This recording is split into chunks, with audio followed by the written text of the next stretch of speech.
Hello everyone. Addicted to Minis had a video he just did talking about me and how I have coins like these random silver coins here that were bought to be put in to the treasure chest, which is that one right there, the map on it.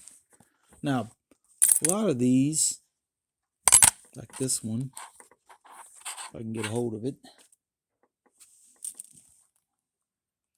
it's beat up and worn and tore up bad. All this kind of silver that's like that with partial dates missing, like this is partially the dates worn off. I mean, or it's real common that in not mint state kind of stuff that you want to protect. Now, what he said was he likes to have all this stuff in cards. Well, I have tons of stuff in these cards as well, but this kind of stuff, it's never going to really be worth much. In fact, this kind of beat up one with this kind of dirt and toning and obvious cleaning and whatever else these have, that date's about gone off that one. All this stuff will go up and down with the melt price of silver. Won't matter what you paid for it, because when you go to use it for any other purpose, it'll be whatever the melt price of silver is when you want to use this.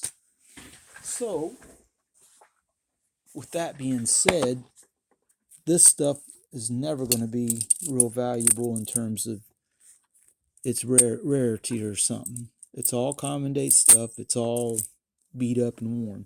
Now, he made mention of stuff like having cards and knowing how much you paid for something. I'll pull out a few of these things. These cards, this is the kind of card he was talking about.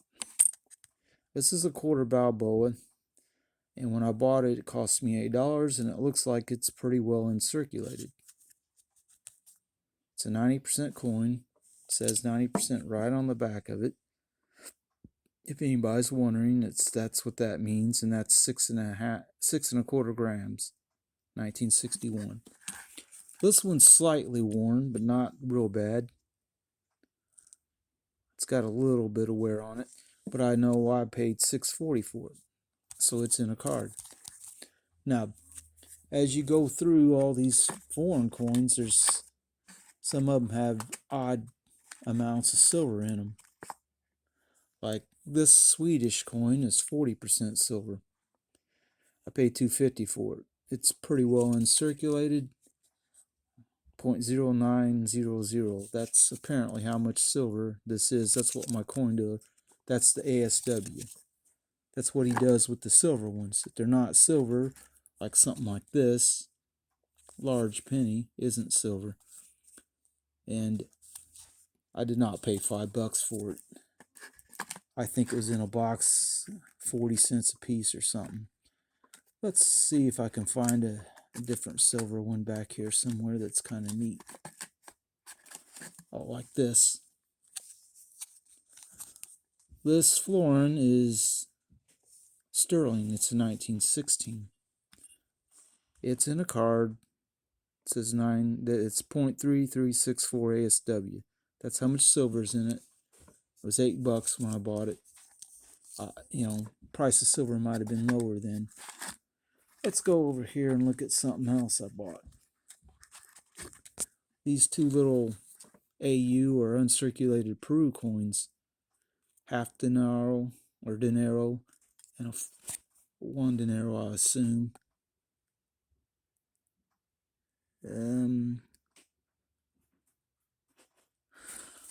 I don't know. Anyway, these are 1897 and 1898 coins. I would not take these out of these holders and throw them in this pile. Even though they're not super expensive coins, I still wouldn't do it. Let's see if I got one in here that's, well, a little bit. There we go. This Greek coin. It's 0.3221 ounces ASW. It was $6 when I bought it. It's 0.835 silver. That's 83.5%. Bit less than 90% silvers. It's got a dark spot on, I think that's on the coin. That happens to silver often. Now, let's move on to United States coins. And most of these are in cards too. And I know exactly what I paid for some of this stuff because it says right on the card. Now, this is an 80% Philippine coin made by the United States. Has a little S mint mark right there. 1 peso Philippines. It's a neat coin. Everybody likes that when they see them. Now, we'll go in here and just grab this. Now, I bought this one at a coin show. This is a highly collectible condition one because usually they're worn way worse than this. It's an S mint. This one don't actually have a price on it. I know what I paid for it. I bought it at the coin show and I remember what I paid for it. Most of these other ones have prices on them. They're the kind of coin I'm not going to take out of the holders and throw in a pile. So I think he slightly mischaracterized what I do with my coins. This 1888S, not quite as nice as the 87, a bit cheaper too. And then this 1889's been in several people's hands with prices. I can tell that said 10.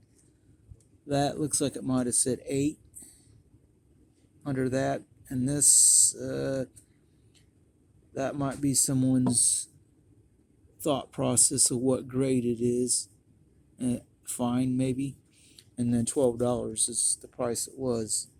This isn't one that's going to come out of its holder either. I'll go back to look at some half dollars, bigger, nicer half dollars. That won't be coming out of the holders like this. I know what I paid for it.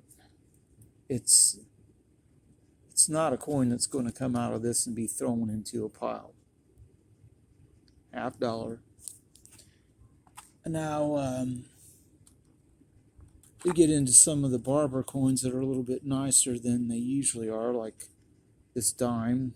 It says fine, and this one says VF for very fine. These will not be coming out of the holder and tossed into any pile of silver either. I kind of store these in these red boxes like this. It's the coin, you know, you go to a coin shop and ask to see coins. A lot of times, if you want to see a lot of coins, they'll bring out a box and you can go through and buy what you want. This was only $9.50 when I bought it. Pretty nice coin though. But let's go back a little bit further and hit a couple other coins that are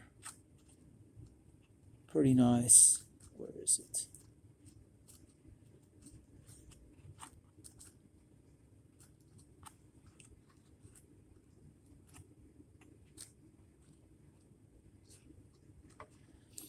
Oh, it's taking a little bit longer to get this out. All right, Standing Liberty. This would not be coming out of this. It's an estimate, 1930. Just a hint of wear, not a whole lot. AU, it's got a price on it. I wouldn't be taking that out. This one says it's very fine. I only had to pay 11 for it. Same year, same mint. Oh gosh, let's get these back in here somewhere.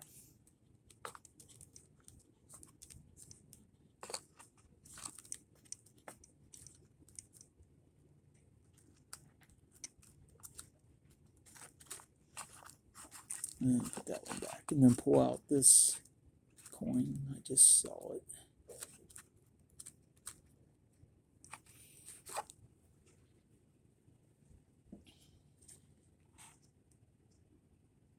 This would not be coming out of a holder. I think the plastic might have a little bit of scratches on it. I don't think them are on the actual coin. This thing's, they wrote uncirculated, and I'm tending to believe it. The band in the middle there goes across the entire little thing, across the middle here. It's got the little split all the way across. That wears out really fast on these. It's a 39D, which is a common date, but it's an uncommon condition one, to be sure.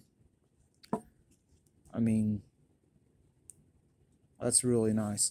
But anyway, that's my thing. I mean, I've got this box full of rarer coins in the card mounts that he was talking about. He likes to keep his in, and they all have prices on them for the most part.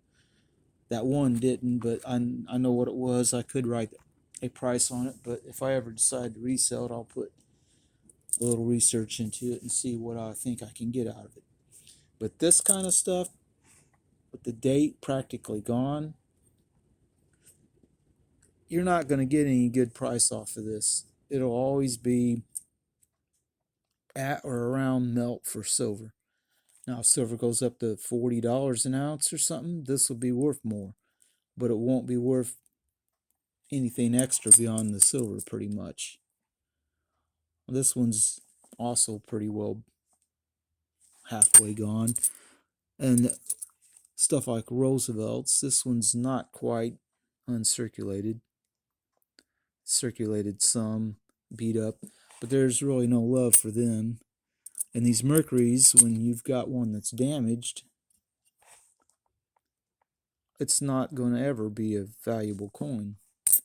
So that's why I don't mind these getting rifled up a little bit or handled. I mean, what more damage can you do to this 1940? It's a 48. This thing cost me right about melt price, I think it was. You know, it's basically sold as silver content. It's really bad condition. So throwing it around in this pile ain't gonna hurt nothing on it. This one's general circulation, 44 Philadelphia, common date. I mean, I might have a couple in here that aren't real bad. Like this one doesn't look super bad in terms of wear, 36, but it has circulation, and therefore it's too common a date to really be worth much. You know, extra beyond just whatever a dime is worth. So that's my take on all that. And this isn't a feud. Don't think we're arguing. We're just sharing ideas. Anyway, have a good day. And if you like this kind of content, like and subscribe. And subscribe to Addicted to Minis channel too. Have a great day.